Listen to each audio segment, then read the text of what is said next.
Although we are gathered here for the same reason, we hail from different lands. Some were born and raised in the Alexandria of old, while others came to us from Tuliolal. It was from this union of diverse peoples that a new Alexandria was born. The only home that our younger generation knows. How did we overcome the barriers between us? What moved us to join hands in common purpose beneath crackling skies?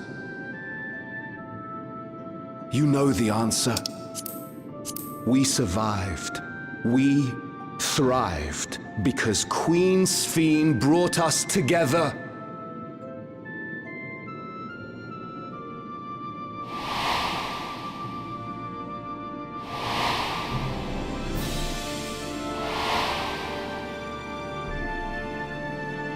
Inspired and encouraged by her boundless kindness, we strove to be better, for ourselves as well as those around us.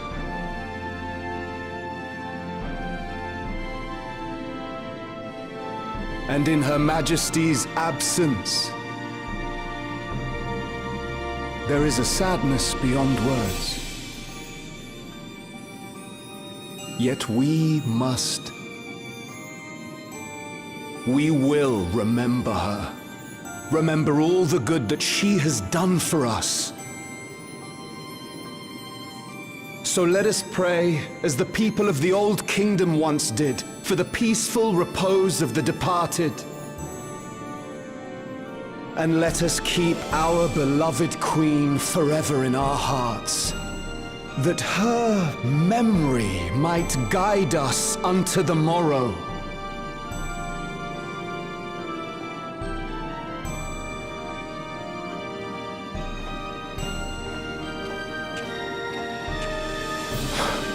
Would that I could find solace in my own words.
Was Queen Sphene taken to the cloud? She must have been.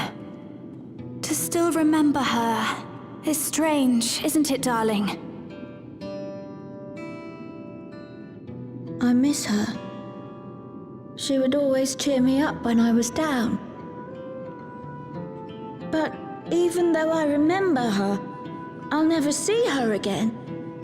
That doesn't make sense.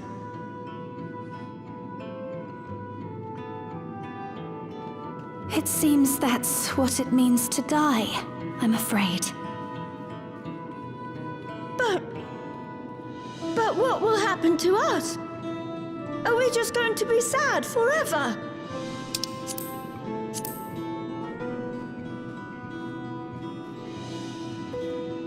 What will happen indeed?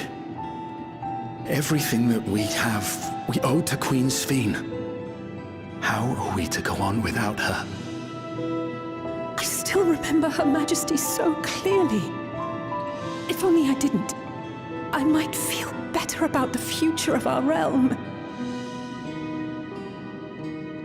Perhaps we should also consider moving to Tuliolo. The journey won't be easy, but it'd be better than staying here in uncertainty.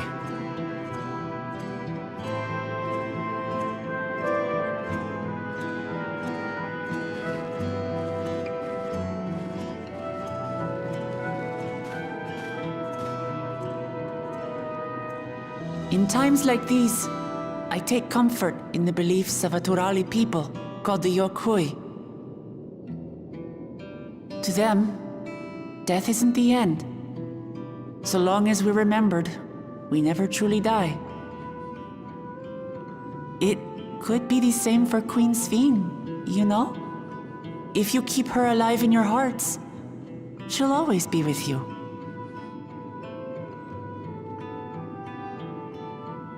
But we still won't be able to see her, right? I don't want to think about that. I wish I could just forget instead of having to feel like this.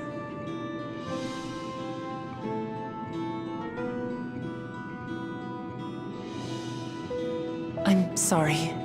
I didn't mean to impose. Please, mourn your queen however you see fit.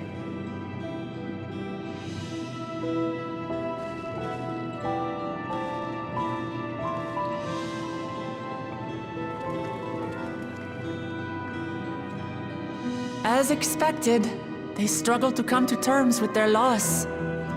I hope they can find a way to move forward. It's not only grief that weighs on them, but worry for the future. Bereft of their queen, how will they proceed? True. But with that at least, we're not powerless to help. What is it, Guloja? I was wondering, is it better to remember or forget someone when they're dead?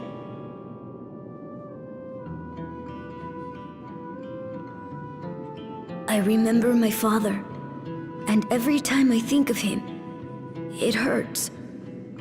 It's the same with Queen Sveen. Knowing that she's gone makes me feel sad. But it's different with my mother. I never knew her, so I don't feel as bad.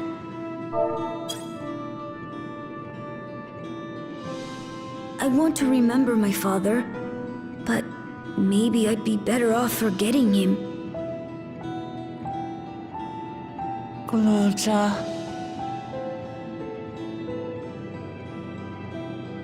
Why don't we continue this somewhere else?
For all the talk of my brother felling this beast, he only imprisoned it, like Vali Armanda. From what I could tell, they sought to transfer people's souls and memories into bestial vessels at that facility. The Tural Vidral explains the need for a remote location. It was doubtless their prime subject. Though I expect Zoralja did not foresee the opportunities it presented when he imprisoned the creature.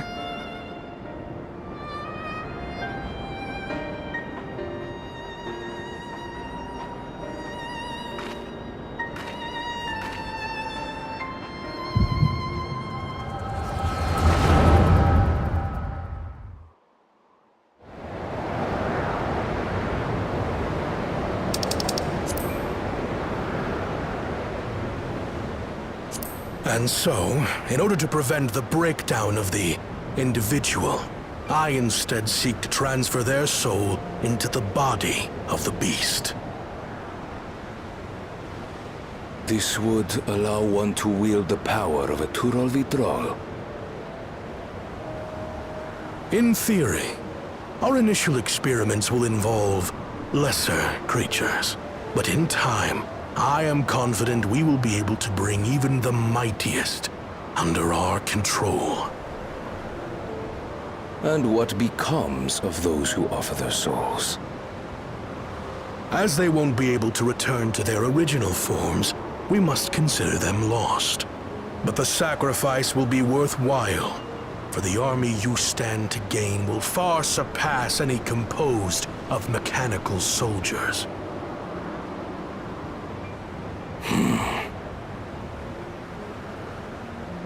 Very well. Recruit volunteers and begin at once. Thank you, Your Majesty. I shall return to the observatory and see to the necessary preparations.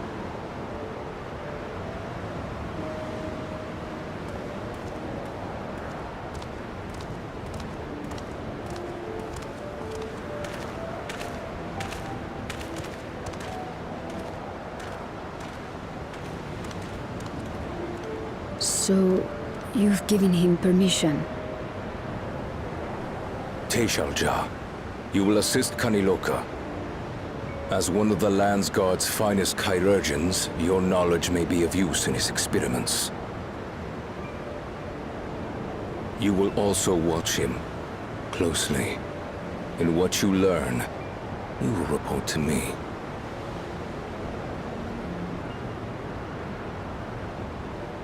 You object to his project? Or are you incapable of performing this duty? No, Your Majesty. Whether we shelter within the dome or expand beyond it, we require great power. But with no one to rely upon, we must take that power for ourselves, even if the means are questionable. I will do as you command. But if Kaniloka's work bears fruit, I wish to beg a boon.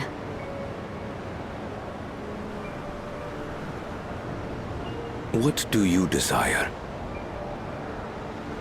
Something that I had accepted I would never have in Tuliyollal. That I believed would forever be beyond me. That it was foolish to covet. But here and now, it is close. So very, very close.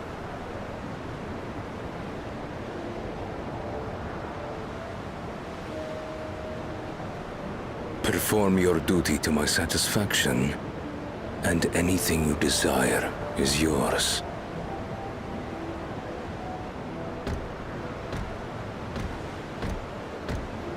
That which I seek does not lie within this dome.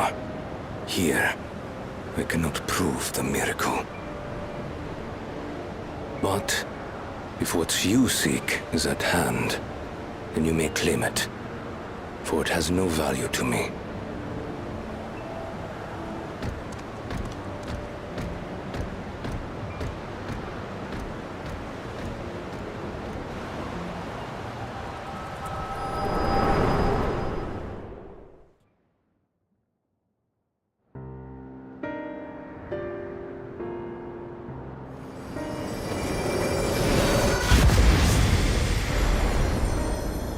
you all right?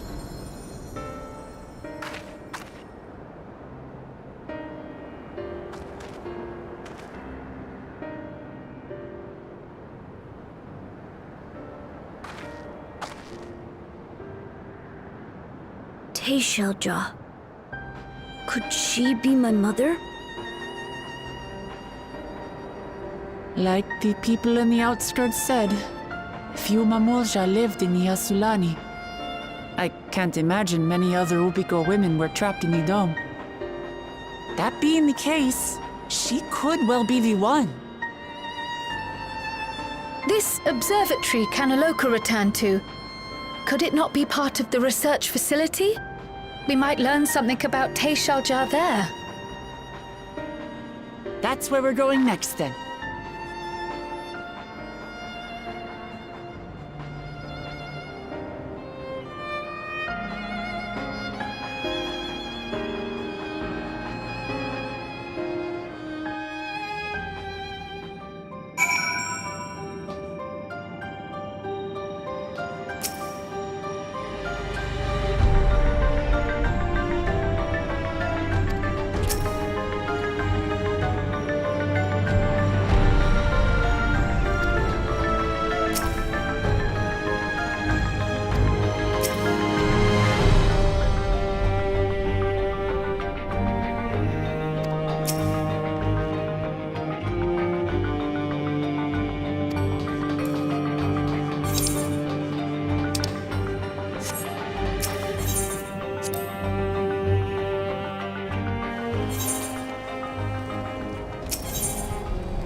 I stand ever ready.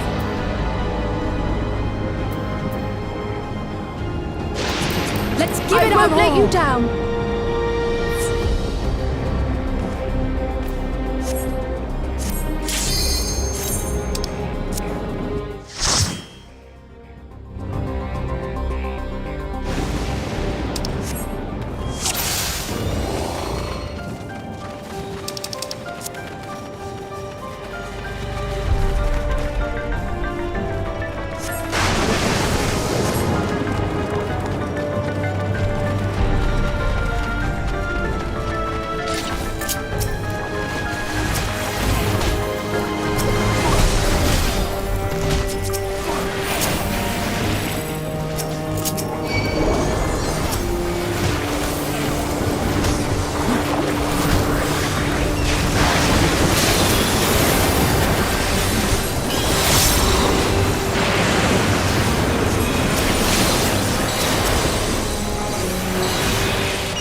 Hold still.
this!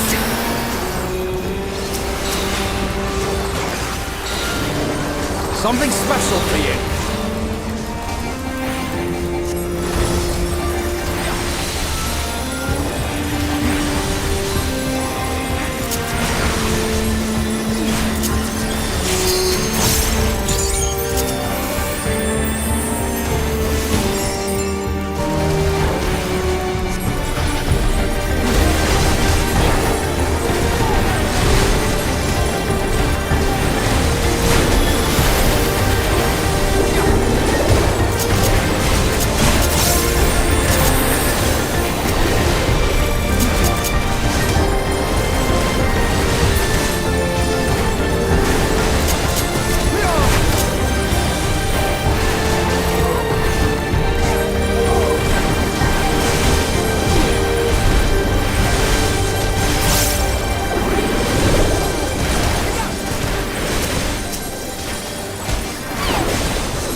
still!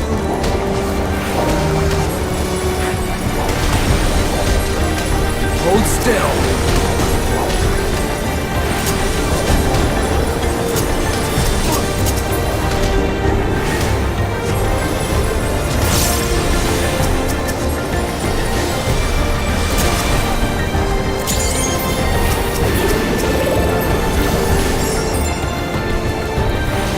Allow me!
can do it!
the designs all over his body. He's ready to tattoo Goyat here as we get things started. 6 rounds at 165 pounds. And again, you can look at a guy like Nunes who has limited exposure in the boxing ring, and yet already, and I saw this on tape, he has good instincts. He actually has a good jab, and he understands the fundamentals of the sport, Roy. He definitely understands the fundamentals. We got to see what the other guy has. The other guy got good counter. Yeah, seems to be explosive, but I don't know how well he understands the fundamentals. But Nunes definitely understands the fundamentals of boxing. Nice counter left hook by Goyat as he went downstairs. Well, we got to remember, Roy, that Goyat has never been stopped. And he was named India's most promising boxer in 2008. So, oh, look at that shot. Nice shot. Jab to the body and quick escape by Goyat. And he has high guard by Nunes. Sorry, Roy. Yeah, Goyat has a lot of experience too, and I think he's already gained Nunes' respect a little bit. Yes, 25th professional fight.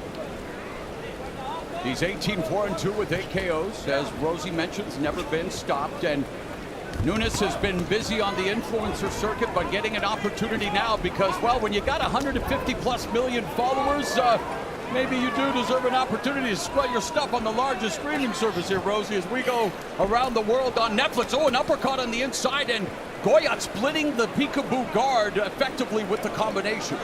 What's funny is you put 2 YouTubers in front of each other, and look what great fight, great action we get, you know?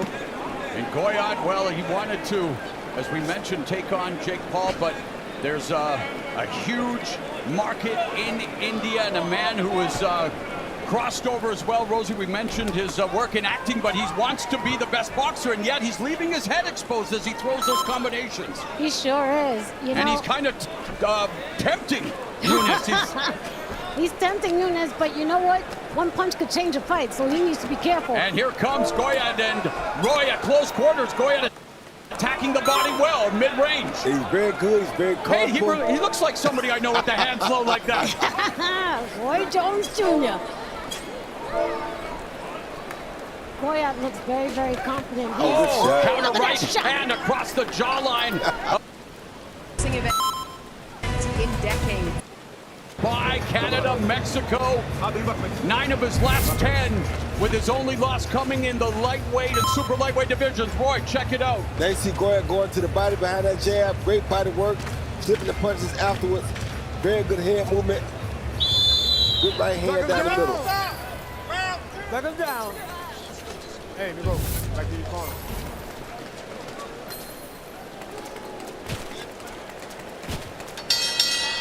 Nunes told the Brazilian press that he was already on weight 165 pounds for this fight in June. What's your reaction to that, Roy? Good thing, bad thing? I think it's a good thing. And why so? Well, I think he looks strong. He feels more comfortable. And this guy's not a big 165 pounder that he's fighting, so I think it's a great idea. And Nunes did tell the press in Brazil that he was too cautious in recent bouts. He was waiting around too much in the first round. And he says that he's out for blood tonight, Rosie. And that's Goyat looking for blood, though. Yeah, that's what I was going to say. Goyat's breathing very hard, though. Nunes needs to go to Goyat's body. He sure does. Right hand land by Goyat combination. He's in the black with orange trunks. Nunes is in the orange. A minute elapsed here in the second round, and Goyat again just taunting Nunes like it's a trap, I guess, but be careful what you wish for, as he did get hit with the right uppercut on the inside, but he seems to be the bigger puncher, Roy. He's definitely the bigger puncher, and he definitely has the quicker hands. But he's definitely more fatigued, too. He sure is. He does not it's look only like round he's in 2. shape.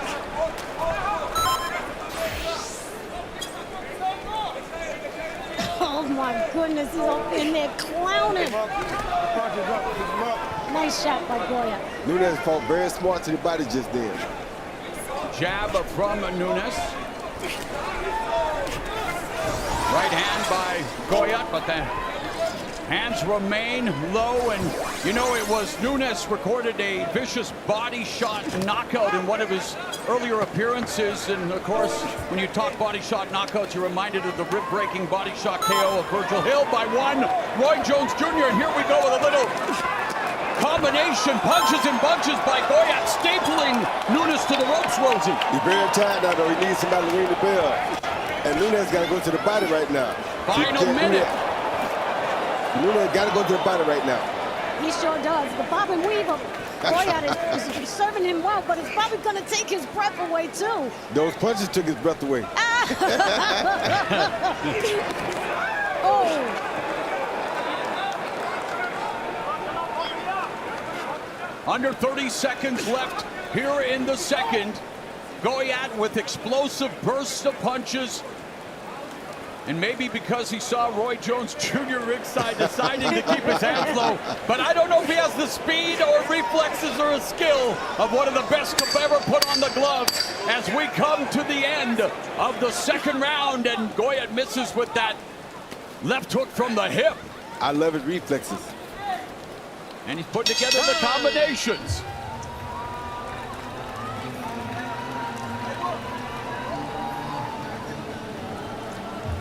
I think some of tonight's boxers would have to throw in the towel against the pink guards. Hey, they're here ringside to usher in the return of the most watched show in the world, Squid Game. Brace yourselves for the second season, only on Netflix, December 26th. Well, I know what's going to be in my nightmares tonight, Rosie, and Squid Game, an incredible experience. Squid Game scares the hell out of me. That show, I saw one episode and I was done. It was so scary. Everybody loves that show. Go back. From Squid Game, we go to a different kind of game. This is the theater of truth, Roy, the squared circle. And what kind of truth are you ascertaining early on from Goyat and Nunes? Well, the truth I'm seeing is that Nunes is a very good fighter with very good reflexes. And Nunes is the guy who needs to push the issue and go to the body, because if you let Goyat fight the way he wants to fight, he's going to win because he knows how to control himself. He has way more experience than Nunes. Total punches through 2 rounds. Goyat 45 of 147, landing at a 31% clip.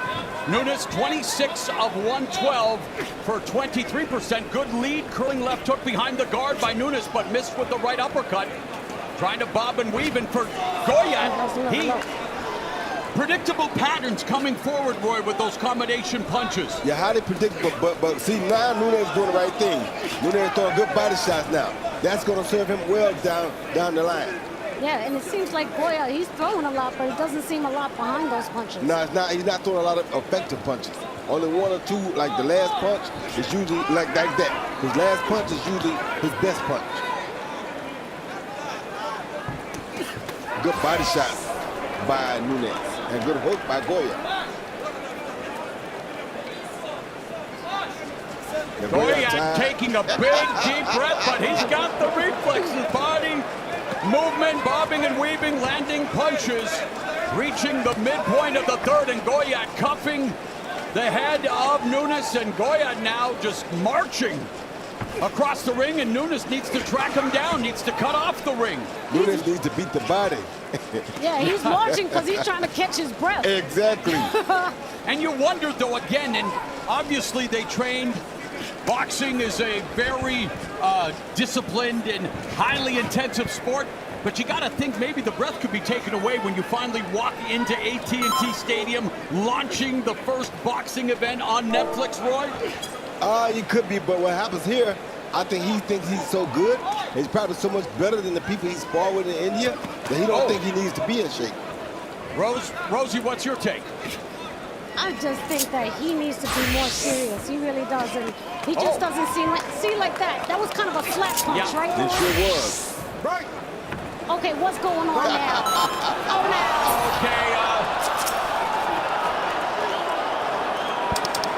no need to replay Adrian Broner's antics against Marcos Maidana. Thank you very much. Yeah, that was was called unnecessary ridiculousness. Exactly. 15 seconds left in the third. Double left hook to the liver, ripped by Nunes. Yeah, that second one hurt him too. That second one hurt Goyat a lot. Yep, it's backed him up. Again, hands are low, able to avoid that shot and then reset, angle out. But he's pushing his punches at Nunes.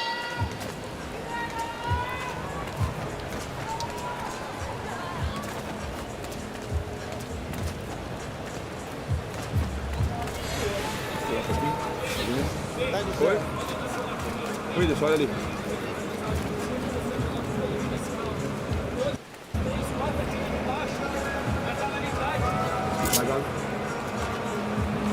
Você acabou de vir aqui tirar uma onda e tal. Agora é sua hora, irmão. Terceiro round. Vamos lá. Você tá bem na luta. Você tem mais mão que ele. Ele tá sentindo suas mãos embaixo, tudo, mano. Tudo. Chegou na corda. Easy Goyat doing the crazy stuff with a cup and trunks on. Ain't that gonna happen? But they're very humiliating and embarrassing to the opponent. Terceiro round. Vamos lá. Você tá bem na luta. Você tem mais mão que ele. Ele tá sentindo suas mãos embaixo, tudo, mano.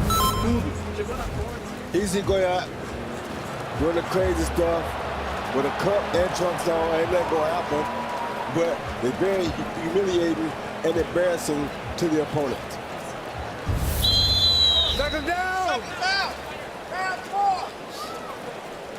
Go back, go back. Go back, go back.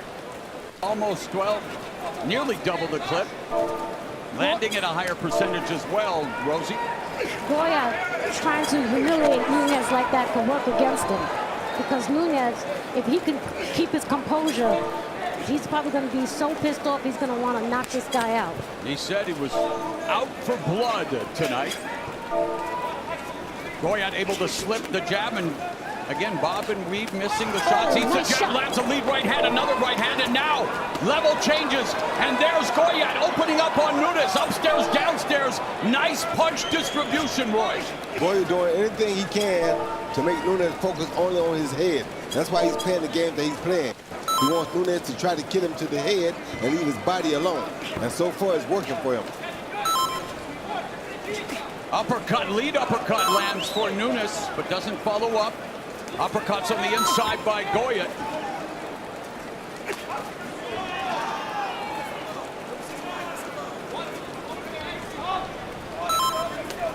Step back and then the right hand from Goyat. Good overhand. See that? Another right hand lands, curls around the guard of Nunes.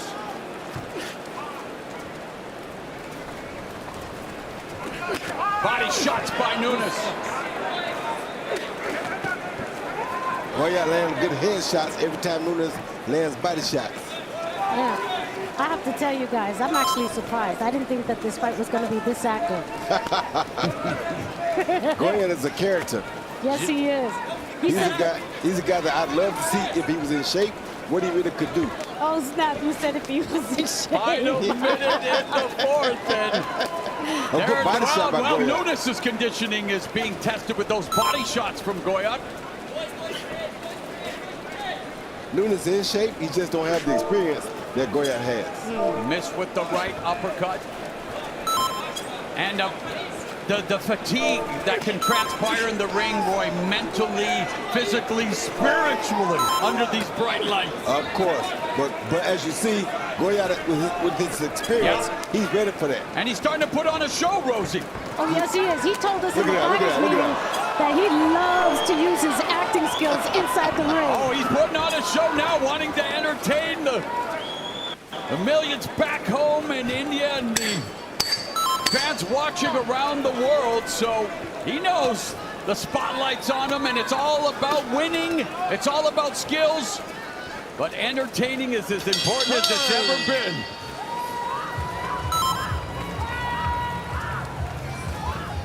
All right, let's go back to the weigh-in yesterday with Jake Paul and Mike Tyson.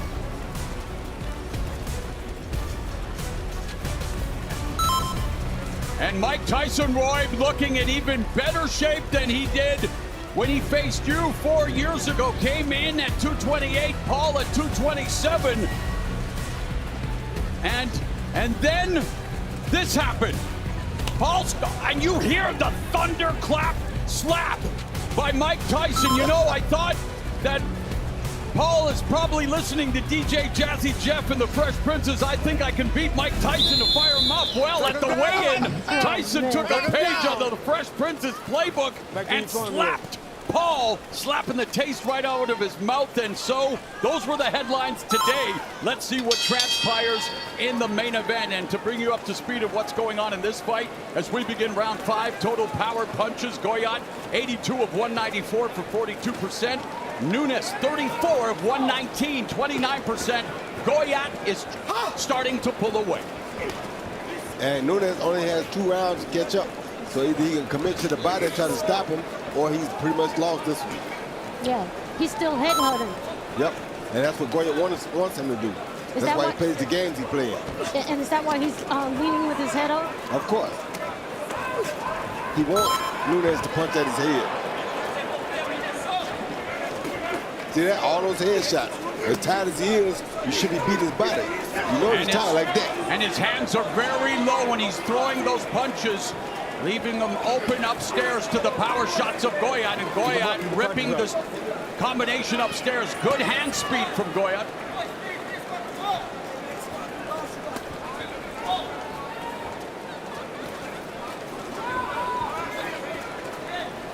Nunes is getting frustrated. Yeah, he's very frustrated because of Goyat's hand speed.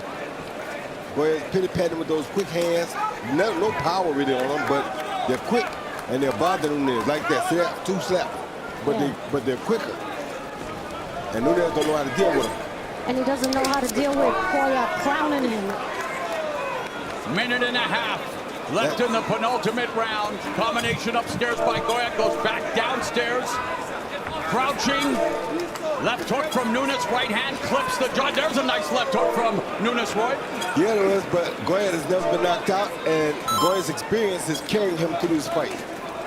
A huge edge in professional ring experience for Goyat. Comes in with 18 wins, 4 losses, 2 draws, 8 KOs, so not necessarily known for his power.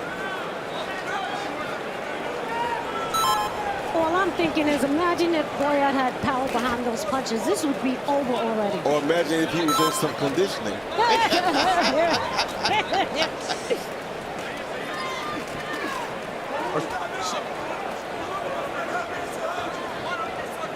Feinting by Goyat. Nunes doesn't bite.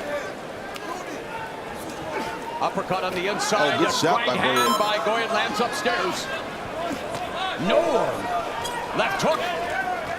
So obviously the more pop belongs to Goyat, Rosie, and he's beginning to unload now on Nunes. Yeah, he may not have power, but he's breaking them down. He sure throwing a lot of them, I tell you that. Left hook to the body by Nunes. That was a smart punch.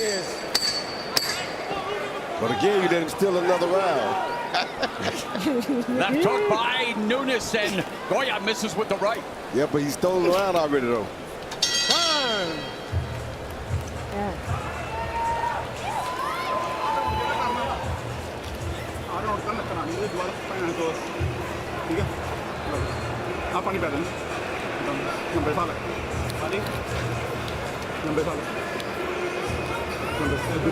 Last round समझ गया last round है ठीक है ਹੁਣ ਤੈਨੂੰ ਪਤਾ ਨਾ ਕੀ ਕਰਨਾ ਮੈਨੂੰ ਦੱਸਣ ਦੀ ਲੋੜ ਨਹੀਂ ਪਹਿਲਾ ਮਿੰਟ ਮਾੜਾ ਕੱਢ ਲਿਆ ਆਪਣਾ ਓਕੇ ਯਾ ਪਹਿਲਾ ਰਾउंड ਹਾਂ ਬਸ ਪਹਿਲਾ ਰਾउंड ਆ ਪਹਿਲਾ ਮਿੰਟ ਨਾਰਮਲ ਠੀਕ ਹੈ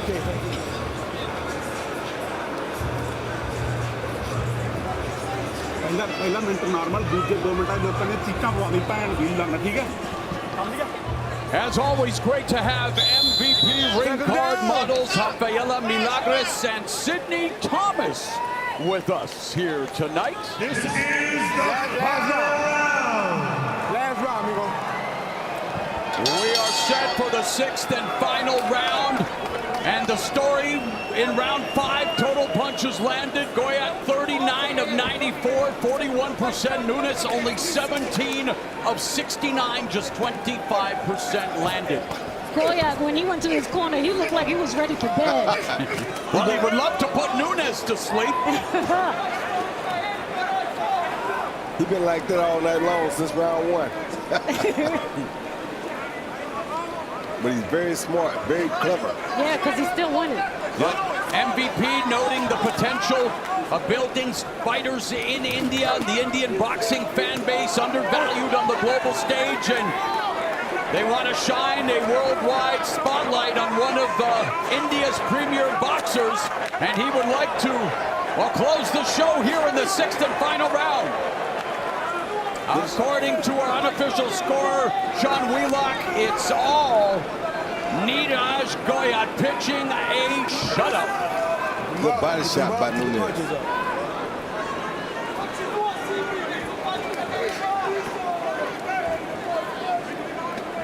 Goyat is a smart character, I'll tell you that. Been a pro since 2013. Would love to become a WBC champion and follow the footsteps of his favorite boxer, Mike Tyson,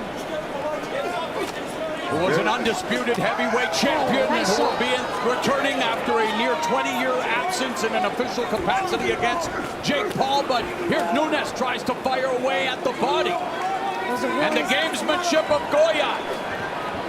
Some nice combination by Nunes. Yeah, it is. Uppercut on the inside by Goyat. Uppercut and left hook by Nunes. Counter from Goyat. Just over a minute remaining in the fight. Goyat's hand speed is dominating this fight. And Whindersson Nunes has to, according to our unofficial scorer, Sean Wheelock, and from our vantage point, he has to land a Hail Mary. There's a clipping right hand from Goyat. Where's Jaden Daniels when you need him, Roy? 38 seconds left in the 6th. Nunes needs to knock him out to even stand a chance on him. Of course. Nunes misses wildly with the left uppercut, just not cutting off the ring, just simply walking down Goyat, and Goyat looking to put the finish. He put the capstone on a effort as he's won every round in this fight. I agree. Not exactly sleepwalking though, right, Roy? No, no. Look at him, look at him, look at him, look at him. Wow, look at him, look at him. Look at him, look at him. Look at him, look at him, look at him. And there it is. They both hug. Brazil and India get things started here on Netflix. And the experienced Indian Neeraj Goyat looking to deliver himself a belated birthday gift, Rosie, and you think he did enough. Yeah, you know what I have to say? That was a sloppy fight, but it was fun to watch.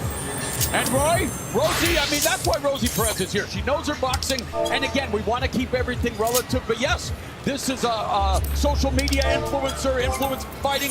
Goyat is a professional boxer from India. What did you think of the level of fighting you saw, Roy, and where's the potential? I like what I saw. The potential for him is going to be good in the future if he goes, gets to the real boxing gym. Here you see him throwing combinations, do 2 body shots right there, a body to the head, followed by a left uppercut. Very beautiful selection of punches.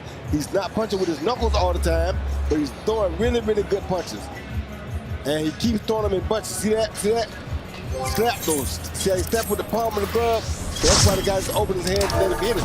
If he wasn't slapping, no way that Nunes would have been able to hit it like that. But right there, that was a slap. See that? She hit with the forepart of the glove. That's a slap. Jake Paul knows all about slaps. I also have a guy by the name of Mandeep Jangwa from India who just won the WBF world title the other day. He's the first world boxing champion from India. Let's get in our unofficial scorecard with Sean Wheelock. You see it on your screen. 6 rounds to none, 60-50 for Neeraj Goyat. In modern professional boxing, judges, you have 3 types of 10-9 rounds: close, moderate, decisive. For me, rounds 1 and 2 were decisive for Neeraj Goyat. I found that they were moderate 10-9s for Goyat, rounds 3, 4, 5, and 6. Whindersson Nunes continued to come forward, especially in the second half of this fight, but he came forward without punches. You saw Goyat with power, with the effective striking throughout. All right, they have embraced in the center of the ring. And it appears that our ring announcer, Big Mo, is ready to deliver the decision.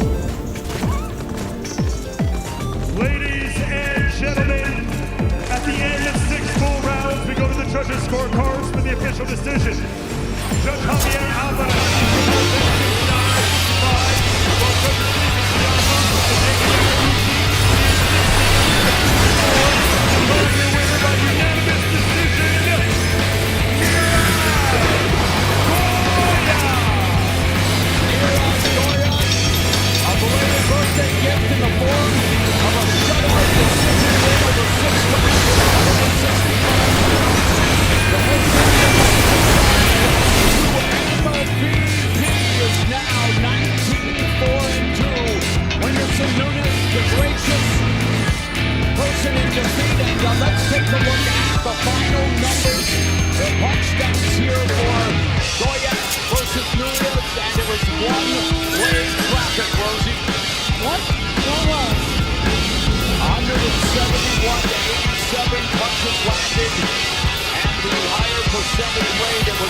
Good, don't it? It feels good. It feels good. I'm sorry for Jake Paul because you know when Tyson comes in, he's going to be going forward. Jake is going to be going backwards because you know when a guy like Mike Tyson, it almost looks like a pit bull coming at you. You know, it's pretty scary. So Roy Jones knows about that, so he can talk about that more.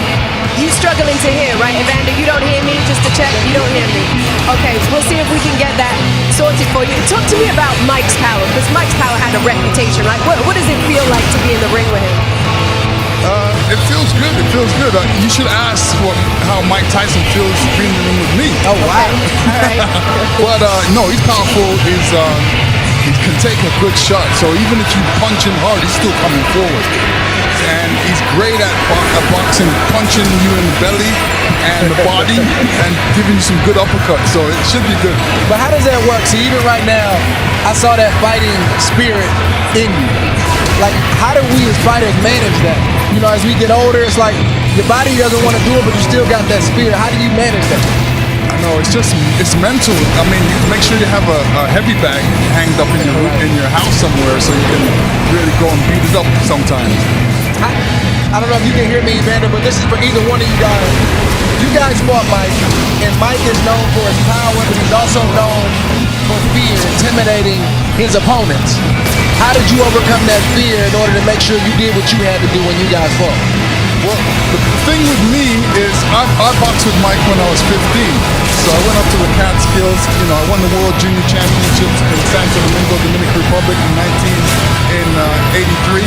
And me and my trainer said, well, you know, if we didn't box the best there, where's the best? And they said the Catskills. So me and my trainer drove up to the Catskills and sparred with Mike Tyson for a week. And first day of sparring, he came out, he wanted to knock off my head, take take it off. So until the third day, when me and my trainer watched Muhammad Ali, we said, this is how we got to fight Mike. We got to fight him like Muhammad Ali fought. Do you think, obviously, though, there was that very famous boxing incident where Mike Tyson bit Evander Holyfield? Do you think he's still got that kind of, that same uncontrollable fighting spirit? Is that still present in him? Yeah, well, Maybe, can you tell? Do you think Mike Tyson is going to fight anybody anymore?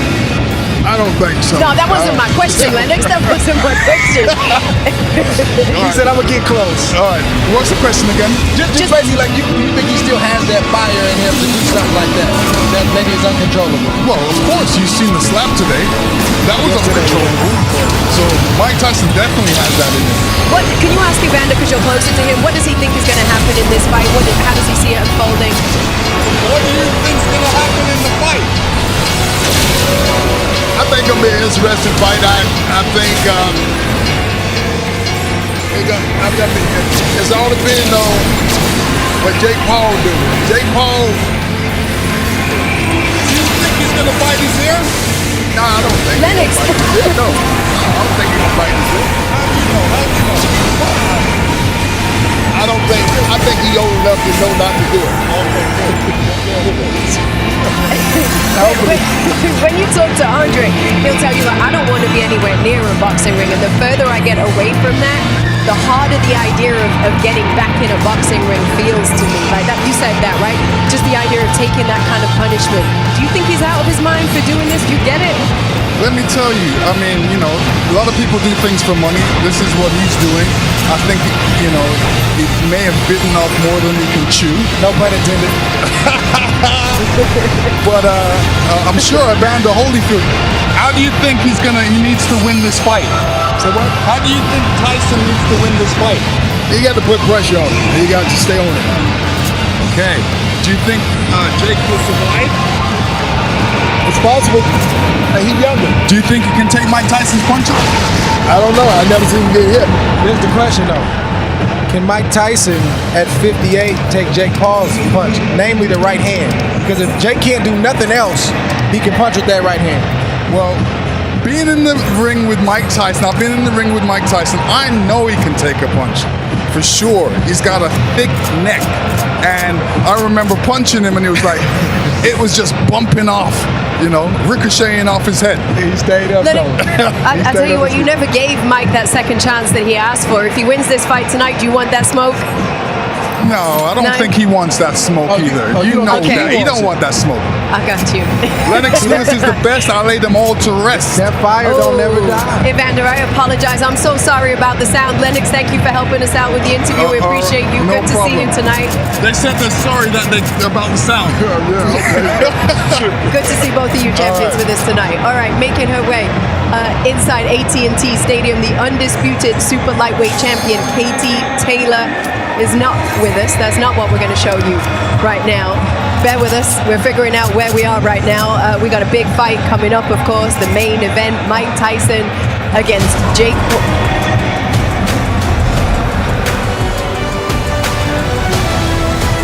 Where are we, guys?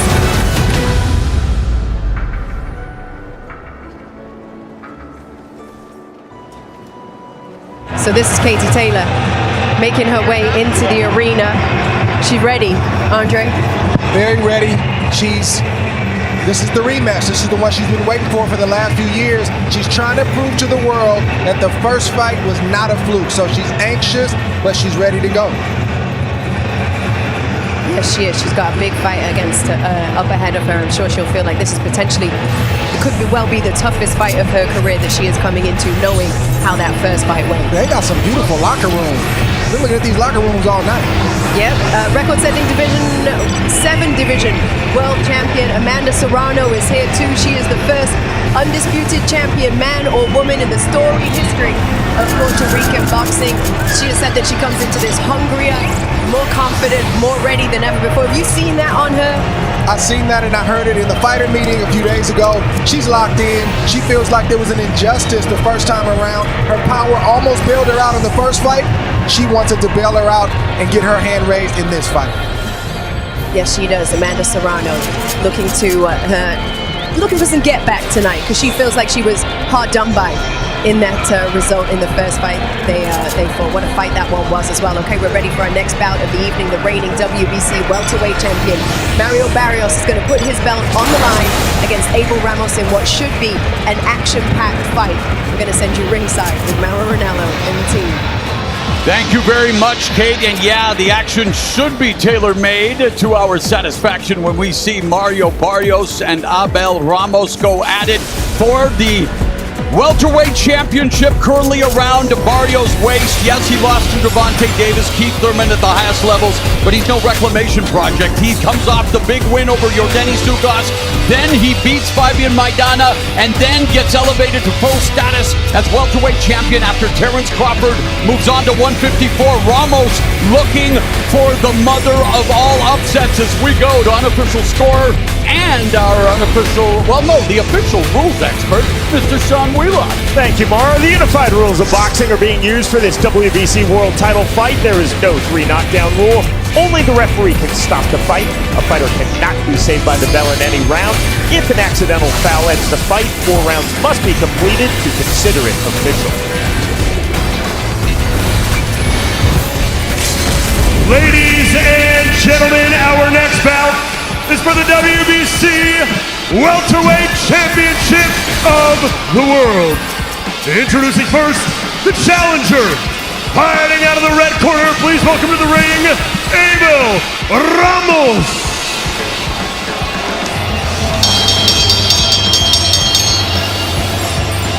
33-year-old Abel Ramos, a native of Casa Grande, Arizona, 40 minutes from Phoenix, and, well, he's hoping to rise from the ashes like a phoenix and take advantage of this World Championship opportunity as we take a closer look.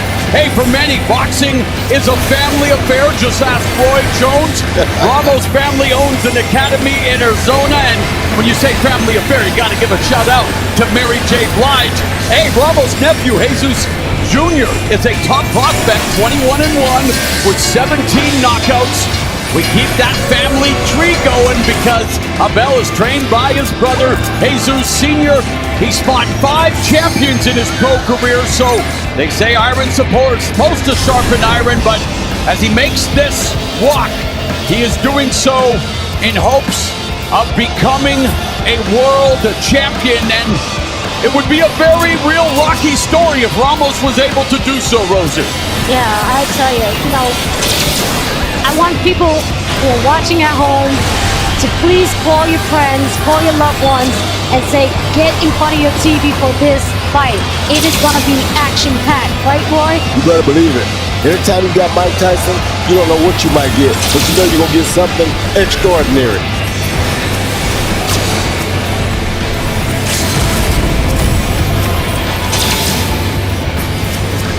And his opponent, fighting out of the blue corner, the defending champion, El Azteca, Mario Barrios.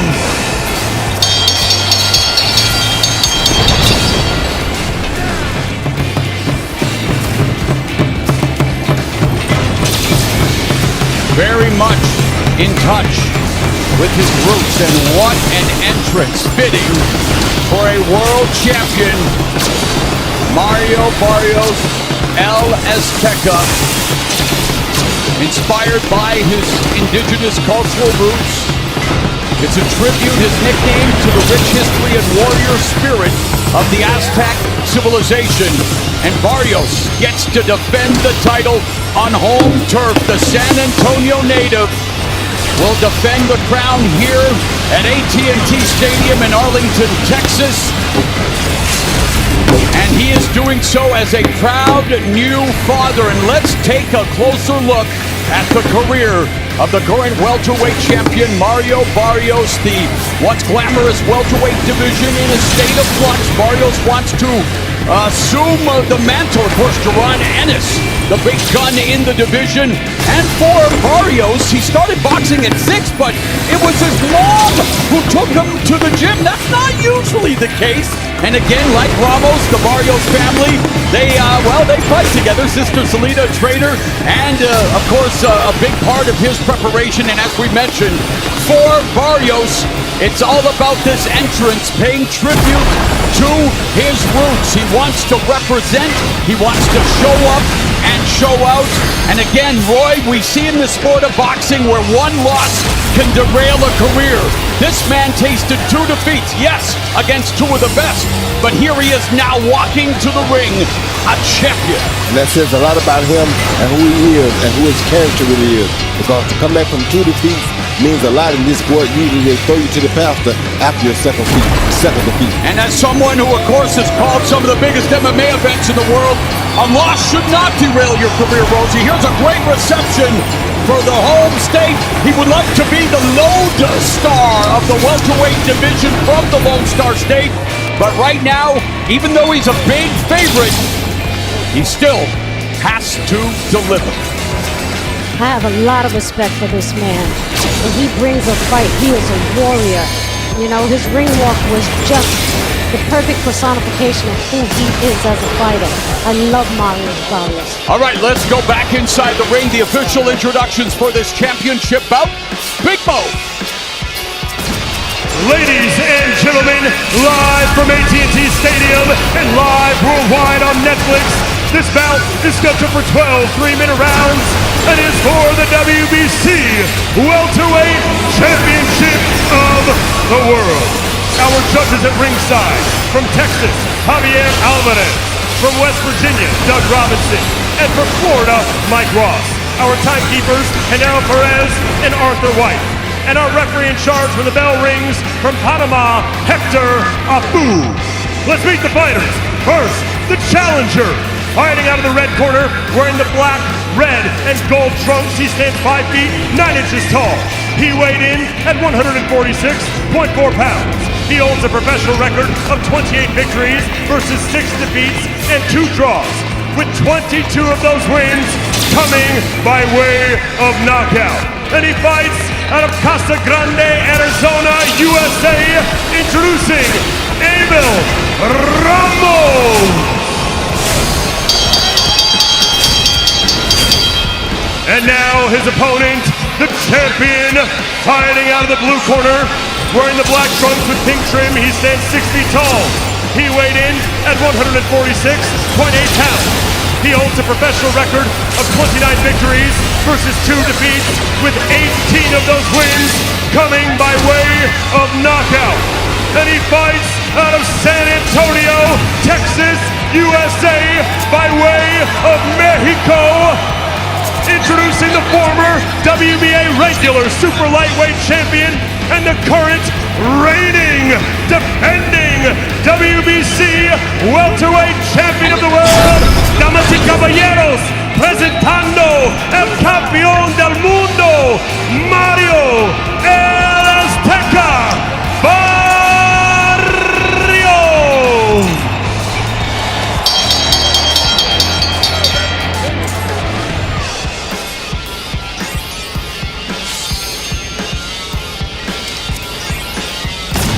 Hey guys, I get this stretch in the dressing room. I want a clean fight. Touch gloves, good luck. So Barrios and Ramos prove positive that one can secure huge opportunities and success even after being knocked down figuratively and literally. On paper, this fight is a showcase for the defending champ, but this guy is a rugged campaigner known for all-action slugfests. Scheduled for 12 rounds for Mario Barrios' 147-pound belt. Round number 1, Barrios has 4 first-round KOs. The last one came way back in 2015. And for Ramos, he too has 4 first-round KOs. His last one came back in 2018. Double jab splitting the guard early for Barrios. And he's known for a highly effective jab, Roy. Yeah, he is known for that highly effective jab. And he's also a little bit bigger here than Abel, so I think he has a good size advantage that he should take advantage of. At 6 feet, yeah, you know, Thomas Hearns is one of a kind, but obviously a guy that tall and fighting at the weight he did. And Barrios, he went through a growth spurt, started career at 122, had a secondary title at 140, and again, bouncing back to win a championship, and man, life has never been better for Barrios, a champion and a new dad. Nice body shot by Ramos. Ramos already showing that he didn't come in to lose. He's coming to try to take their belt. Indeed. And that's a beautiful thing to see. And at the end of this fight, Ramos would love to hear 50 Cent at the game. Hate it or love it, the underdogs on top. Nice right hand. Did he shuffle the knee? Did he touch the glove? Touch the canvas? But that showed Beautiful right hand. And so obviously Barrios knows he can impact Ramos, and it's early in the fight. Of course, he shocked him with that straight right lead. Might have shocked himself too. Shock the system. Great jab by Barrios. Yeah, the jab is his bread and butter, Rosie. Yeah, but Ramos is trying to remain calm because that punch shook him, for sure. And Ramos has been down 4 times. Knocked down against Francisco Santana, but that was in 2019. Was knocked down twice against Ivan Baranchik, and was also knocked down against Ramesses Gil. So again, he has been knocked down before, tasted the power of Barrios here in round 1. The knees buckled, but he did not go down. But it's all the champion here in the first frame. Yeah, if he keeps going straight backwards off of that right hand that Barrios is throwing, he's gonna go down again. What do you think about the state of the welterweight division? You know, last year I had called Terrence Crawford against Errol Spence Jr. one of the most anticipated fights in a while in the welterweight division, and now Crawford is moved up to 154, so there's an opportunity here for a new wave, and of course Jaron Boots Ennis remains the belle of the ball, but Barrios wants to make sure people remember his name as a champion. Yeah, the welterweight division is in a regrouping stage right now.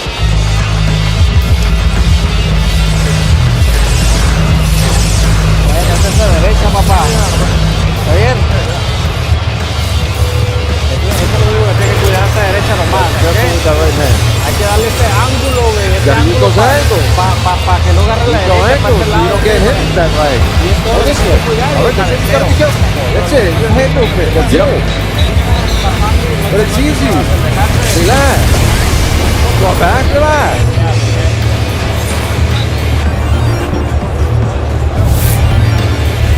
Here we said his straight right lead, boom, and when he goes, his knee goes. Did he touch the glove? It's hard to see if it touched or not. Sorry, did he touch the canvas? You're right. If the glove touched, that's definitely a knockdown, but I don't know if it touched or not. It's hard to see it. Let's look again. Let's take another beautiful look. Straight right lead. Right boom. hand, right on the jaw. Beautiful right lead. And the right glove.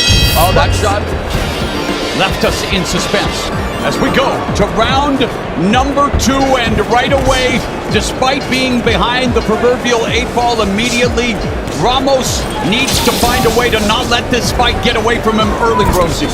That is true, but he's still feeling that punch, I'm telling you. Well, the fact that Barrios could hurt him makes Barrios realize that he should just bully over him if he wants to. Speaking of bullying, Roy, look at the size difference. I mean, Barrios is the much bigger man, and obviously acquitting himself well. Yes, Rosie, nice right hand, and there Barrios doesn't neglect the body. And now Ramos looking to stick the jab. Some body movement. There's a little shoe shine on the body by Ramos trying to find his rhythm. Barrios is fighting like I'm going to take full advantage of this opportunity on a worldwide stage in front of millions and millions and millions of viewers. And Barrios also in his second stint with respected trainer Bob Santos, and they have really gelled well here and leading him to a title. Nice defense there, Roy. Ducked underneath that sweeping wide right hand of Ramos did Barrios, and he is defensively responsible. Yep, and that's part of Bob's teachings. Loops them over the hook. Love what I'm seeing from Barrios. Good body shot. Good body shot. Followed by the right hand to the head. attacking the body like it's filled with a candy as we reach the midway point of the second stanza. The jab of Ramos, more of a rangefinder. There's an effective jab to the body by Barrios, and then the lead right cross, Rosie. So Barrios finding the rhythm, finding the target. Yes, he's finding the smart shots is what he's doing here. And this is one of those fights where you tell guys, if you can go to the lower weight class, you really should go to it, because if you can't, or if you don't, and you come in fighting at 47 and you're not really a 47 pounder, you see this big size differential, just like we see tonight. You know, it's a unique night in the sport when a welterweight championship fight is an appetizer for this unique main event. Jake Paul versus Mike Tyson. It's coming up later tonight as Barrios begins to really use the jab effectively, painting Ramos up and down, changing levels with it. Half minute left now in the round. Ramos has landed some good body shots in this round, though.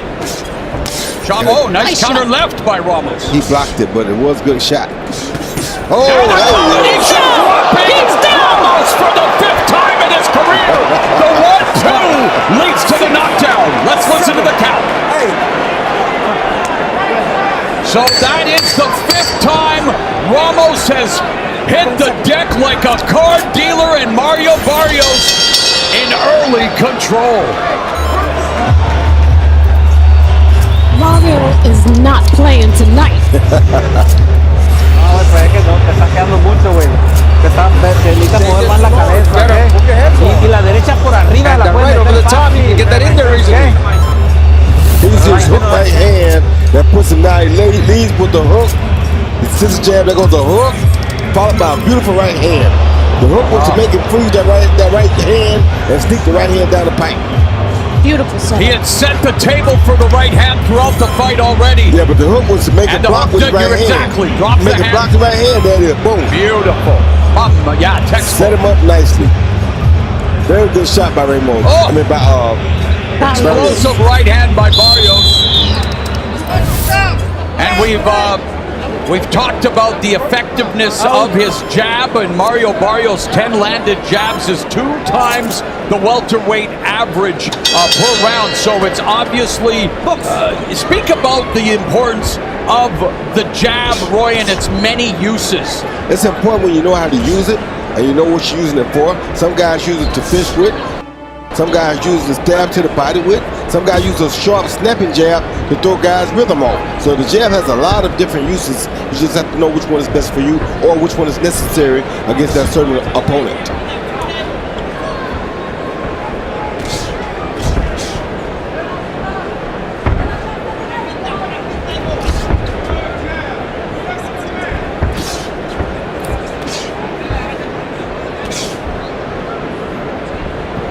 Barrios is taking his time. He's looking for his shots. Well, he knows he can kill him anytime he get ready with the shot now. So, and he's the bigger man. So he's not worried about Abel's punching power because Abel has a big size deficit. You know what I'm saying? So with that being said, Barrios can do anything he wants to do. He already knows he can hurt him. He knows he can drop when he gets ready. And he knows he can take his punch. Now it's just a matter of him setting the shot up to get him out.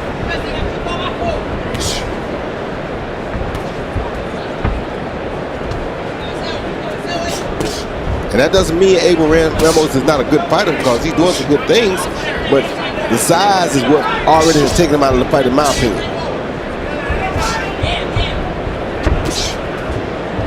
But a world title fight, you wouldn't say no matter what, even if you are the undersized guy. It's a world title fight. Some guys never get this, so he probably had to take it. What do you think of his response to being knocked down? I think it's good, because he gets up and comes back and fights like he's been knocked down before. And he has 5 times. He's not a rookie at being knocked down. He knows what to do afterwards. There's a double left, the uppercut and the left hand, and another real piston-like jab by Mario Barrios. And like I told you, if he keeps back and straight out like he did just double left hook to the body, left hook upstairs. Sorry, Roy Ramos with a nice 3-punch combination with the left. Yeah, it was, but if he keeps back and straight up, when Barrios goes at him, he's going to go down again, because Barrios is too long to bag straight up from him. And you see Rosie Barrios, the quintessential pro, the body movement, upper body movement. We're going to see a lot of that from Amanda Serrano when she challenges Katie Taylor for the undisputed super lightweight title coming up next. And believe me, you'll want to call everyone you know and be a part of the women's boxing revolution. Taylor Serrano put on a fight for the ages 2 years ago at Madison Square Garden when they made history as the first female headlining event at the Mecca. And that's still to come, but right now Mario Barrios continues to put in the work.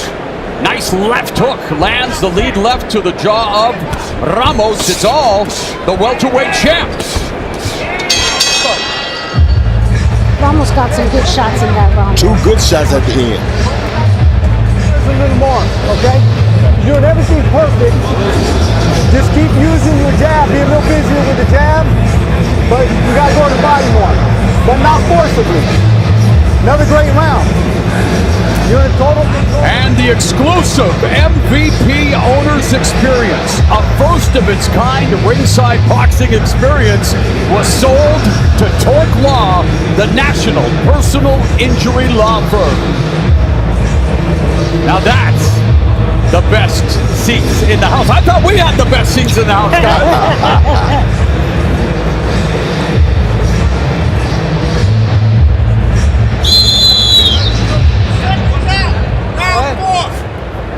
We have reached round number 4.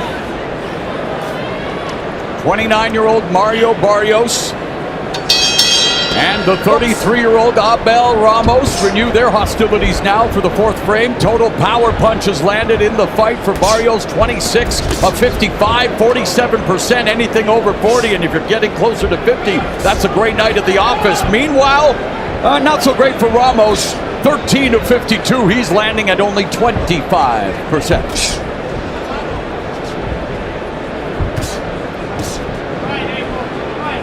Mario learned a lot from his 2 big losses against Tank and Keith Thurman.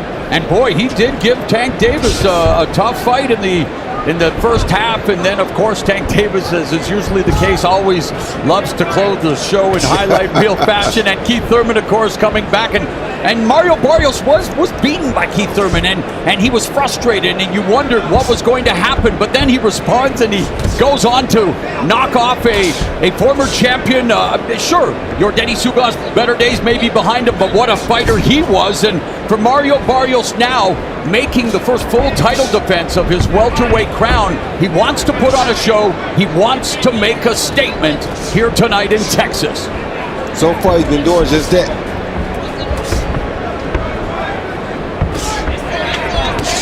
He's landed one knockdown shot earlier in the fight. He almost scored another knockdown. But there's Ramos. I mean, Rosie Ramos standing in front of him. Does throw punches in combination using footwork. And while they might land, they're just not landing with the same impact of Barrios. That's right, but still he is game. Game as ever. And that's what we expected him to be, an all-action fighter. And when you get 2 Mexican Americans in the squared circle, yeah, you're liable to get some fistic fireworks. Just over a minute left here in the 4th. Good jab by Barrios. Oh, good right hand by Barrios. Barrios could take a punch. I guess after you get tanked by Tank, you know, you could take a lot. Yeah, he's been down 3 times, all of those times against Gervonta Tank Davis, but you mentioned it, and I know it's cliche, Laurie, but all of us in life, when, you know, losing is learning. It's supposed to be anyway. Right, Roy? Yes, it is. And it's about the reflection. It's not just a loss, it's about how you reflect on what happened to you. And it has made Barrios a much better fighter. Yep. Oh, but like Rosie said, Ramos is game. It's just he's been unable to really get the attention of Barrios or cause him any consternation. 10 seconds. Plus, he's scared of Barrios' power. Yeah, Barrios has 18 knockouts, 29 wins.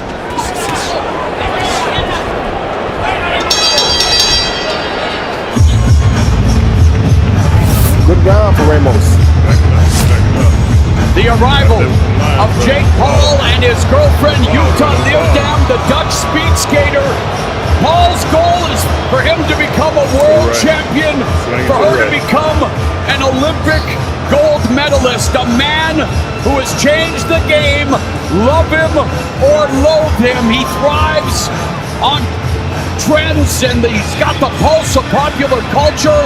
And there he comes. What a sight.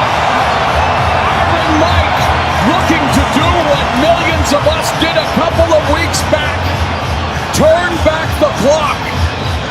Looking for his 45th knockout victory.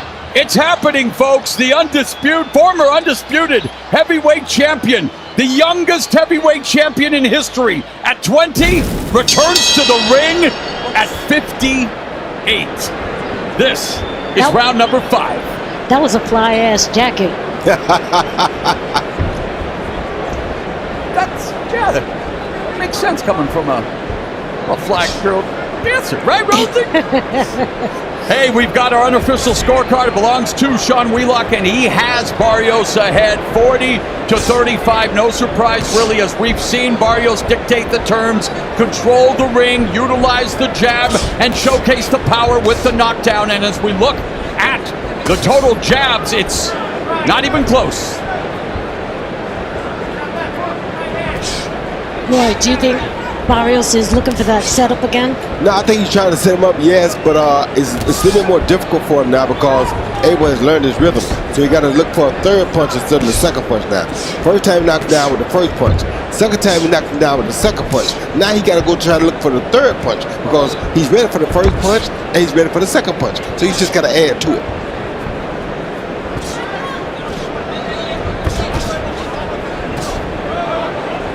And usually when you throw 2, he won't expect that third one because he got dropped by 2 the second time. Right. So if you add a third one to it, you'll surprise him. Like right there, he threw a right hand after that left jab, he would get him out of there. Right. You know, I wouldn't be in this seat if it wasn't for MMA legend, UFC Hall of Famer Bas Rutten, and he is enjoying every second of the action tonight at home in Austin, Texas. And it's amazing, guys, the amount of people. How many people came out of the woodwork when you found out that you were calling Mike Tyson versus Jake Paul? It's been incredible. Oh my God, my phone is blowing up. It's been blowing up. And still blowing up.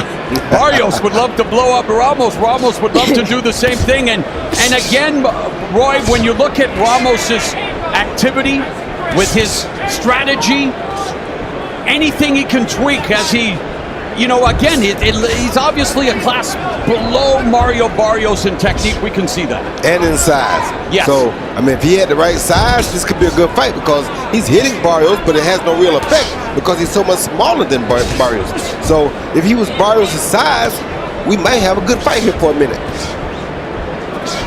But as you see, the bigger man Barrios is just walking through his power shots. 30 seconds left in the 5th. Ramos feinting, trying to get Barrios to bite. Barrios a champion. Gonna have to do more than that. Are you surprised that Barrios didn't try to capitalize more following the knockdown? No, I'm not. Why not?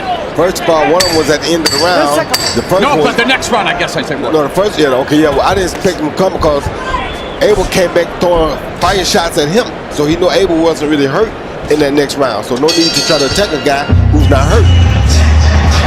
Well, we talked about Bas Rutten, the legendary martial artist, and ladies and gents, we have 2 legends in the building tonight.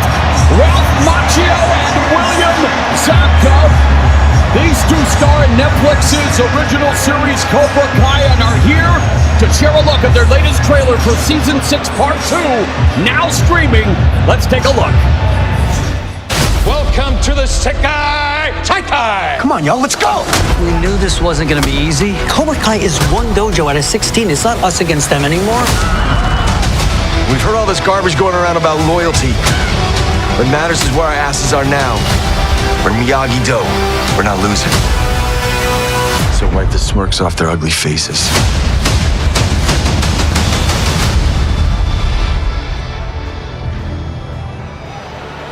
Also, big congrats to the Karate Kid, Ralph Macchio. He is set to receive the 2,796 star on the Hollywood Walk of Fame next Wednesday.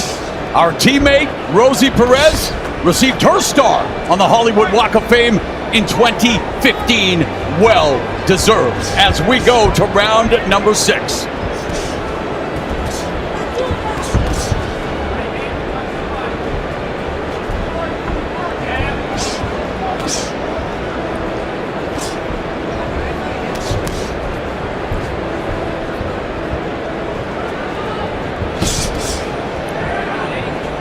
good try by Ramos. Yeah, round 5, very one-sided. And Rosie, if they haven't given you a Hollywood star yet, they sure will soon, my friend. What do you mean? Wikipedia was wrong, Rosie? 6th round here. Barrios, not much going wrong for him so far, Rosie. Yeah, it's all Barrios so far, but I'm liking what Ramos is doing right now. He's really trying to gain some points in this fight. He's trying to up the pace a little bit. Look at him. Yep. Landed some good shots, too. He came out different this round. Like his confidence is growing. Double body shot by Barrios, followed up with the right hand. But yeah, there's a little more pep in the step of Ramos. Trying to discover some rhythm. Throws a lot into the right hand, but bounced it off the arm of Barrios. But it is Ramos putting the pressure now on Barrios. Barrios on the back foot. Yeah, Barrios got to do something, either knock him down again or something to slow him down, because now he's starting to go, Barrios goes down! Mamma mia! Roy Jones Jr., you called it! I really need those Powerball numbers, brother. I told you, I saw it happening. Talk about power! I saw it. Oh my gosh! Having a ball now. It's an unbelievable turn of events.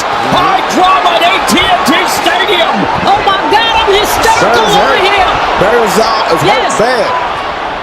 Mario is hurt You bad. can hear the crowd all the way from Arizona screaming, "Vamos, Ramos!"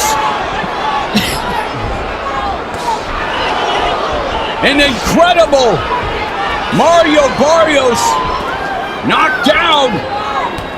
He gave him too much confidence. He sure did. And that's the 4th knockdown of his career.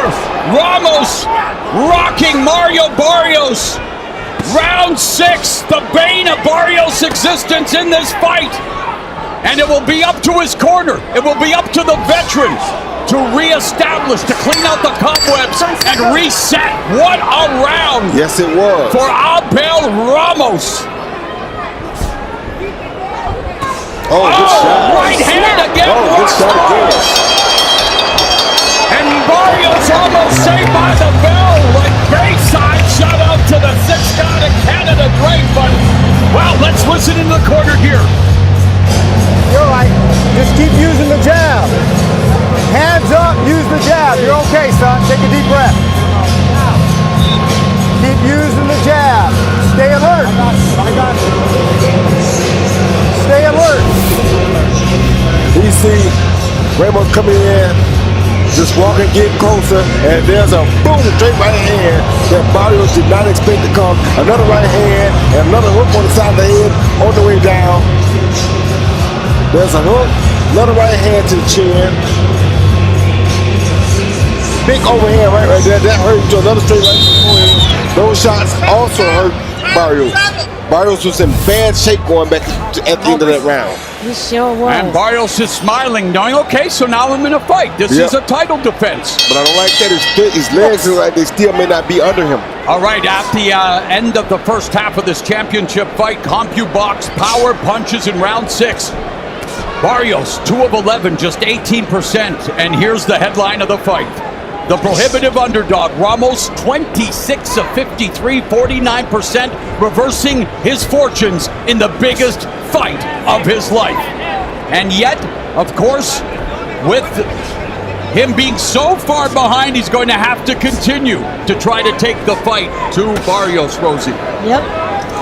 He's better, but he's been winning, taking the fight to Barrios, so I think he's turning around a little bit. And with that 2-point round, that might help him even more. So he's definitely made this a better fight. According to CompuBox, Ramos landed 30 punches in the 6th after landing only 27 in the previous 3 rounds combined. Yep, his confidence. Barrios didn't get confidence. He dropped him twice. Oh, he almost got Barrios with the same punch again. Again, the hands are low for Barrios, and he's getting tagged repeatedly with the right hands. Yep, he almost getting caught with the same punch. The pugnacious pride of Ramos. Yeah, Barrios keeps dropping that hand, leaving it open. Now Ramos able to hit him as clean as a washing machine in this fight here, and it's definitely taking its toll. Go ahead, Roy, you were going to say. Yeah, Ramos believes he can win this fight now. And that's dangerous. Oh, self-belief is everything. You know that. Yeah, he didn't believe it at first, but he believes it now. Left hook landed for Ramos. Good uppercut by Barrios too, though. Now's the jab. Lead left hook lands upstairs for Barrios. Body bobbing and weaving. Lead left hook lands for Ramos. And again, Ramos much smaller in stature, but was able to drop Mario Barrios with a right hand. And a minute now left in the 7th.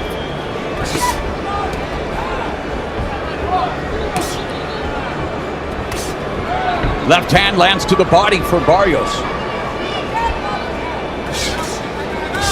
Oh, good shot. Yep. Very nice. Why is he landing it as frequently as he is, Roy? Because Barrios is going straight backwards like that. I just said the same thing earlier about Abel not to go straight back off of Barrios' right hand. Now Barrios is doing the same thing. Beautiful combination of Barrios left hook to the body, right hand upstairs, and that's the best we've seen of him in this round, Rosie. Yeah, he's recovering nicely, but still, he should be very, very cautious right now. Well, no, Ramos has to be very cautious because he's getting too much confidence almost. If he runs into another straight right hand like that, he's going to have problems. He did clip Barrios again, though, splitting that peekaboo guard with the 1-2, and there's another 1-2 from Ramos. Jab from Barrios. Nice. The best round of the fight for Abel Ramos. Coming off the knockdown, and he continues to build on it. Well, the knockdown round was the best round, but he continues to build. Yes, fun fight. This is a fun fight. Okay? Every chance you get, you got to touch him to the body. You got to slow him down, but you got to be alert. He's looking for a home run shot, okay? He knows he's down, so he's looking for a home run shot. He should be alert. Working your jab, but you got to touch the body every time. And you can just step out one side or the other. You don't have to step back, step out. Hands up. Hands up. Every time he misses, go to the body. Be alert. Great job. How you feeling? Deep breath. Here we see Ramos on the attack with overhand right there, right behind the glove. Very sharp shot, right behind the glove, right on the ear. Messing with the equilibrium. All right, round number 8, and the plot thickens here for this welterweight championship. Currently around the waist of Mario Barrios, but Abel Ramos, the underdog, looking to make the most of this opportunity. And yeah, when you look at his record, 28-6-2, 2-3 in his last 5 fights. Many people wonder why he was getting the opportunity, but hey, he got the opportunity. He's looking to kick in the door, and he deserved the opportunity apparently because he's landed a knockdown on the champion. Oh, good shot.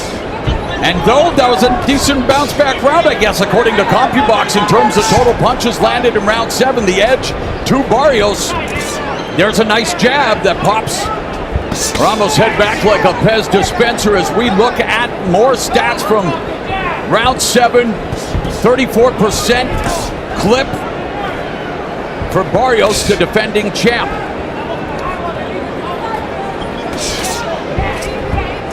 The one thing missing from Barrios tonight, the counter-punching, Roy. Well, the counter-punching and the numbers. He's still throwing 1 or 2 instead of hitting with the 3rd or 4th punch now. As the fight goes on, you have to keep changing and evolving with the situation. A guy's going to be used to that first one or that second one. Now you got to add that 3rd or that 4th one like that. Rosie, Barrios on the ropes and tasting it from Ramos, but they're trying to exchange. They wanted to turn this into, well, Ramos wants to turn it into a war, even though he's the smaller guy. That's what got him to the dance. Yeah, but Barrios is, just like Roy was saying, he keeps going back. He's going to find himself in the same trouble. Backing straight up from a short guy. He's as straight as 6 o'clock. Like that. Jab by Barrios, just a pot shot, though.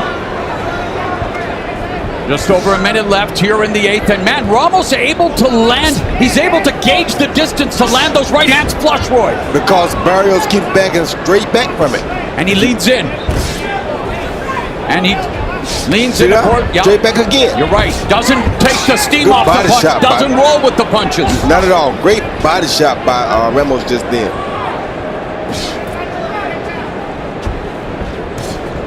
So the single shots from Barrios not doing him any favors here, Rosie. He needs to, like you say, amplify the offense. He sure does. And Ramos has in his eyes, I can win this, I can win this. And he's punching like he wants to win it. Nice combination, downstairs and upstairs, both scoring blows for the challenger. The challenger nice combination, man. Upstairs, downstairs, upstairs, Roy. The champion is acting. I mean, the challenger is acting like the champion right now. That confidence. Like he's in control. We've seen the confidence of a champion emerge, Rosie. Yeah. 10 seconds.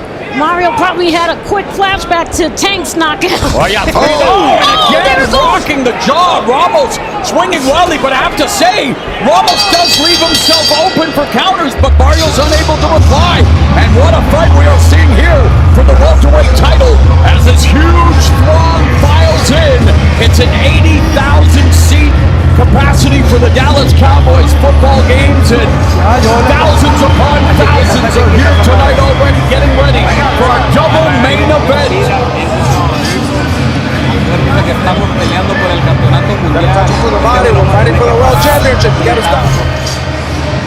Mason Ramos with a left hook right there, and a right hook, and an ear again. Followed by a left uppercut that was blocked. Then he comes back with a right hook, straight back hand that time. Wow, right around the beautiful technique. I don't know why. Placement. Why Barrios can't seem to block that punch. Be alert. Come on, let's go.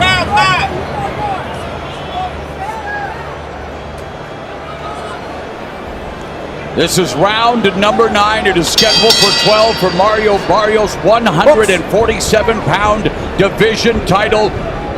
Barrios had dropped Ramos early in the fight. Ramos able to come back and drop Barrios. And it is a seesaw affair with round 9 underway. And our unofficial scorer, Sean Wheelock, gave the challenger the last round based on numbers like this. Ramos outlanding Barrios 14-4 in terms of total power punches in the last round.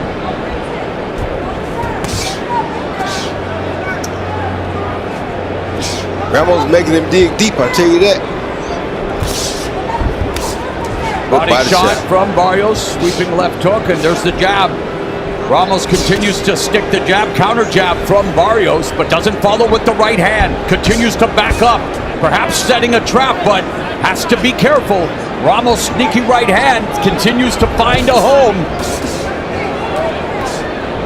Roy, for the people who are not boxing fanatics like myself, how can you explain to the audience how difficult it is to recompose yourself after you get knocked down? It's very difficult to pull yourself back together, but because both of these guys have been knocked down several times, they're used to it. So both of these guys were able to recover very well because of their experience at being knocked down. Nice jab. Most guys that have never been knocked down before, they go into a panic sometimes after getting knocked down. We're seeing a power surge from Ramos. In the last 3 rounds, he has outlanded the champion coming into this round. 50-15 power shots. Unbelievable. Yeah. They both landed some good punches just then. Mario Barrios' nose is bleeding right now. Leaking like a political document, Rosie. Just over a minute left here in the 9th. Thank you, Roy. I was waiting for it, buddy. You're my laugh track tonight. You're hired, bro. Oh, good. Nice left hook upstairs by Ramos. And another left hook right hand. And like you said, Roy, it's Ramos now. The confidence you could see grow right before our very eyes. But he's leaving his hands down. Don't get too confident. Oh, double left hook. Beautifully executed. My goodness. Don't judge a book by its record or a boxer by its record. Exactly. Good body shot by Ramos. Uppercut lands for Ramos. There's Barrios now putting together combinations finally. And things heating up here in round 9. Final 20 seconds. We anticipated a barn burner, and now they're looking to make it just that. Barrios' left eye is starting to swell a little bit too. Yep. Oh, he has been in it. Double jab, triple jab, left hook for good Ramos. South of the equator went Ramos with that shot. Did you say good low blow? Yeah, good low blow. The referee didn't call it, but the referee did see it. It's like Jesse the Body Ventura said, win, lose, but always cheat, Roy. Yeah. Nah.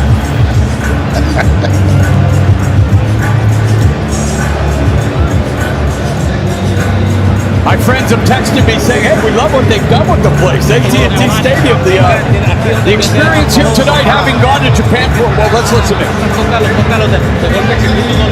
Touch up with the uppercut. Use it. Double it up.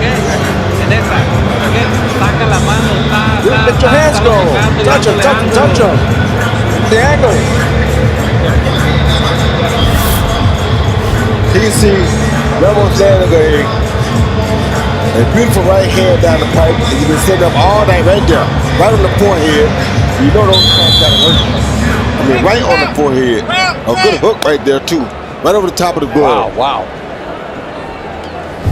All right, we've got ourselves a championship fight, kids. Here we go, round number 10.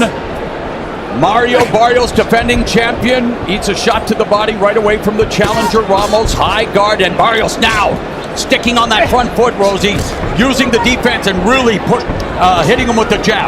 Yeah. That was a lead hook to the head, by the way, not a body shot.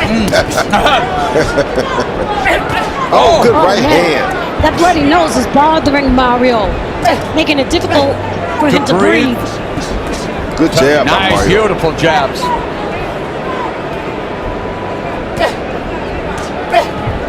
It's like a fencing competition with the jab. Right hand, left hand, double power shot from Barrios. Go ahead, Roy. Ramos' nose is bleeding now, too. Oh, good uppercut by Barrios. Both of them have a bloody nose now. Well, they'll be blood brothers once this thing is done here with two proud Mexican Americans. I mean, as you mentioned, Roy, you subject yourself to the rigors of a boxing life. The goal is to be the best. The goal is to win a championship, make the money, and retire and take care of your family. And Ramos has been given that opportunity just like Barrios, and they are wanting to, well, grow their reputations here tonight. And speaking of that, Jake Paul wants to ascend to greatness. Mike Tyson wants to prove that greatness never fades. That's the main event coming up later tonight here on Netflix. I tell you what, this fight and that co-main event make it worth your while to even pay attention, because this has been a really good fight, and that co-main event is also going to be a really good fight. It's almost a guarantee after what Katie Taylor and Amanda Serrano were authoring at Madison Square Garden. Rosie, you were there 2 years ago. It's just, I mean, it's not hyperbole. Best women's boxing match ever on the biggest stage, making history, and it's an even bigger stage here tonight. And speaking of Taylor Serrano, Barrios now looking to fight like Serrano, putting the pressure, trying to throw punches in bunches. Yes, absolutely. I'm telling you, this fight is giving me PTSD when I got right hand by Barrios. Both of them landed. Yeah. Was it the end of Rocky 3 with Oh, good uppercut. Very nice. Nice 1, 2, 3, 4 from Barrios. If Barrios has lost a little steam on his punches, if he had steam on those 4 punches then, he probably would have set Ramos down again. Ramos curls the right hand behind the guard of Barrios.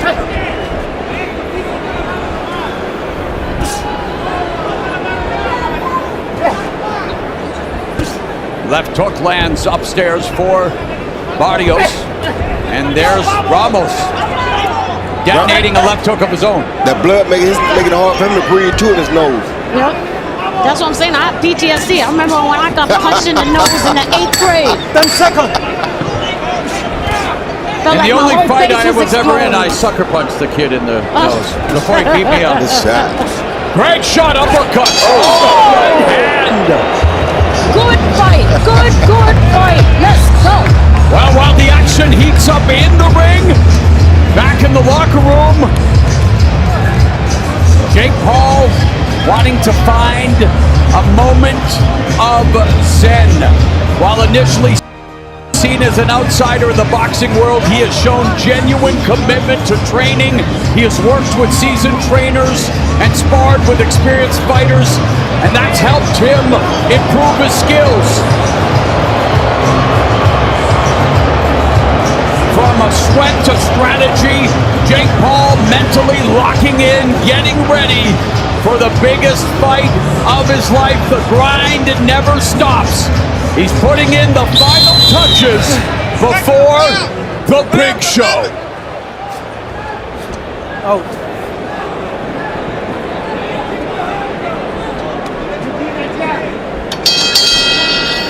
Brooks. We are into the championship rounds and power punches. Well, we look at the stats. How about power through 10? According to CompuBox. Well, actually, this comes to jab. See, the power might be Ramos right now, but Barrios 134.47 edge in jabs landed. Well, Barrios got the longer arm, so you would expect him to lead the jab category, you know? Nice. Wow, sneaky left hand, Rosie. Power lands for Ramos upstairs.